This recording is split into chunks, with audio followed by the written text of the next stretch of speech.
A ganja me say, ganja me name.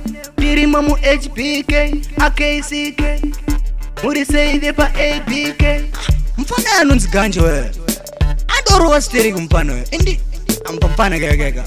Njaka gazira twimbo. Anoda kungotaura kana ndisiripo. Kana ndisiripo. Ende futi evonyari kundivengira chipo.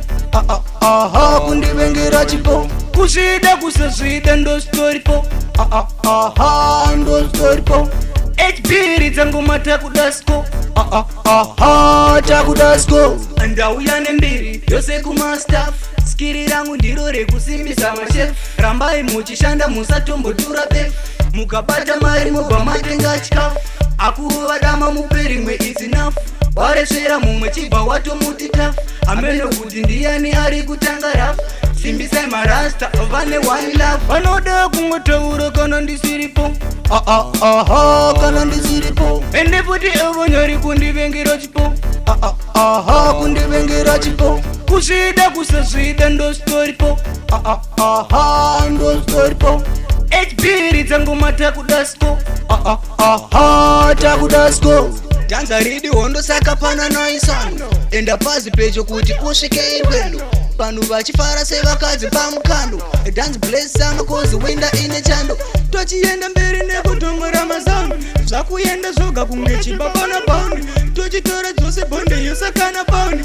Kana iri clutch musande jambe pamaraundi. Vanoda kumutaura kana ndisiripo. Kana ndisiripo. Ende futi evonyari kundivengira chipo. Kundivengira chipo. Kusvida kusasvida ndo story po. Ndo story po. HBiri zangu mata kudasko. Chakudasko. Andauya nembiri yose kumastaff. Skiri rangu ndiro rekusimbisa machef. Rambai muchishanda musatombotura beef. Mukabata mari mobva matenga chikafu. Akuru vadama muperi mwe is enough. Waresvera mumwe chibva watomuti tafu. Ameno kuti ndiani ari kutanga rafu. Simbisai marasta vane one love. Vanoda kungotaura kana ndisiripo. Kana ndisiripo. Ende futi evonyari kundivengira chipo. Kundivengira chipo. Kusvida kusasvida ndo story po. Ndo story po. HBiri zangu mata kudasko. Takudasko.